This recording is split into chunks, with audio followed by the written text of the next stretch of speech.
Hi friend, আজ আমরা আবার বেরিয়ে পড়েছি নতুন একটা ব্লগ নিয়ে। আমরা বলেছিলাম স্বর্গদ্বার থেকে আমরা গোল্ডেন ব্রিজ যাব। আমরা বেরিয়ে পড়েছি রেডি হয়ে। মে মাসের লাস্টের দিকে প্রচণ্ডই গরম, কিন্তু আমরা সাজাগোজার একটু কমতি রাখিনি। দিদি আমি বেরিয়ে পড়েছি, সঙ্গে ওরাও রেডি হয়ে গেছে। আমরা চললাম। তো এখানটা মার্কেটে ভিতর বলে এখানে অটো আমরা বুক করতে পারিনি। তো আমরা একটু বেরিয়ে গিয়ে মেন রাস্তার উপর ওখান থেকে অটো বুক করে নেব, এবং আমরা অটোতেই যাব কারণ গোল্ডেন ব্রিজটা অনেকটাই দূর। আমরা বেরিয়েছিলাম বিকাল 5টা 5:30 নাগাদ। এবার একটু হেঁটে হেঁটে গিয়ে আমরা টোটো নয়তো অটো ভাড়া করে নেব। চলে এসেছি মেন রাস্তার উপর। আমরা অটো ভাড়া হয়ে গেছে, আমরা অটোর মধ্যে চেপে চললাম। এটা হলো পুরী সি বিচের সামনেটা।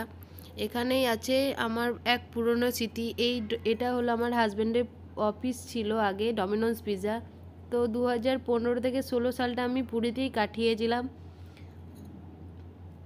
অটোতে করে চলে এসেছি আমরা গোল্ডেন ব্রিজের কাছাকাছি। দেখুন মেন গেট এটা গোল্ডেন ব্রিজের। আর এখানটা প্রত্যেকটা জিনিস খুবই সাজানো গোছানো। বাগানের মধ্যে দিয়ে আমরা হেঁটে চলেছি। এটা হলো পার্কিং এরিয়া। পার্সোনাল গাড়ি নিয়ে এলে এখানে পার্কিংয়ের ব্যবস্থা আছে। যেহেতু আমরা এটা ভাড়া গাড়িতে এসেছি, এই জন্য একটু হাঁটতে হাঁটতে আমরা ভিতর দিকে চললাম। এটা টিকিট কাউন্টার। দাঁড়িয়ে আছি, জামাইবু কোথায় গেছে খুঁজে পাচ্ছি না। হাজব্যান্ড টিকিট কাটতে চললো। পার হেড 20 টাকা। 9 বছরের নিচে বাচ্চাদের কোনো টিকিট লাগবে না। আমি আপনাদেরকে সামনেটা একটু ঘুরিয়ে দেখাচ্ছি। সামনে এই যে এটা দেখছেন না, এটা গোল্ডেন প্যালেস। তো গোল্ডেন প্যালেস গোল্ডেন বিচ, ওই জন্য এখানটা পুরো গোল্ডেনই নাম দেওয়া হয়েছে। গরম ছিল ঠিকই, কিন্তু হাওয়াও খুব জোর দিচ্ছিল। এটা একটা ক্যাফে, গেটের মুখেই পড়বে। তো আমরা হাঁটতে হাঁটতে ভিতরের দিকে যাচ্ছি। বাঁ দিকে প্যালেসটা পড়ছে, বড় বিল্ডিং একটা। দেখুন লেখা আছে গোল্ডেন প্যালেস। তো আমরা এন্ট্রি করলাম, টিকিট চেক করবে আমাদের। তো আমরা 5টা টিকিট কেটেছিলাম, বাচ্চাদের কোনো টিকিট লাগেনি। এটা একটা খুব সুন্দর জায়গা ছবি টবি তোলার জন্য। আমরা আরও কাছে থেকে আপনাদেরকে সমুদ্রটা দেখাবো। চারিদিকটা পরিষ্কার পরিচ্ছন্ন, খুব সুন্দর জায়গা। বন্ধু বান্ধবকে নিয়ে এসে ফ্যামিলির সঙ্গে আড্ডা মারার জন্য খুবই সুন্দর একটা জায়গা। এখানে যে চেয়ারগুলো করা আছে পুরো আরাম কেদারাই চেয়ার, একদম বসলে খুবই আরাম লাগছে। আর সামনে পুরো সমুদ্রটা। জেলি ফিশগুলো দেখুন উঠে চলে এসছে সমুদ্র থেকে। এগুলো জেলি ফিশ, আমি কাছ থেকে দেখাচ্ছি আপনাদের। সন্ধে হয়ে এসছে, প্যালেসটা দেখতেই পাচ্ছেন। আর চারিদিকে লাইট জ্বলে গেছে।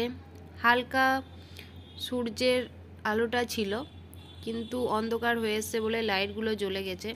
এখানে বসার ব্যবস্থা খুবই সুন্দর আছে। আর একটু দেখুন ছোট ছোট চালার মতো যেগুলো করা আছে, আপনারা ওখানে বসে থেকেও টাইম কাটাতে পারেন। বন্ধু বান্ধবী ফ্যামিলির সঙ্গে আপনারা এসে টাইম কাটাতে পারেন। আমাদের বেরোনোর টাইম হয়ে গেছে, তো আমরা বেরিয়ে চলে এলাম। অনেকক্ষণেই কাটিয়েছি টাইমটা, ভিডিওটার জন্য বুঝতে পারা যায়নি। এরা ফটোশ্যুটের জন্য ব্যস্ত, ফটোশ্যুট করছে।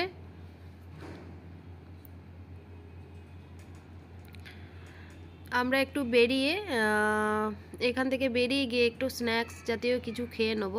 এখানে আপনারা বেরিয়ে লেফট সাইডে দেখবেন চা ফুচকা কফিরও ব্যবস্থা করা আছে।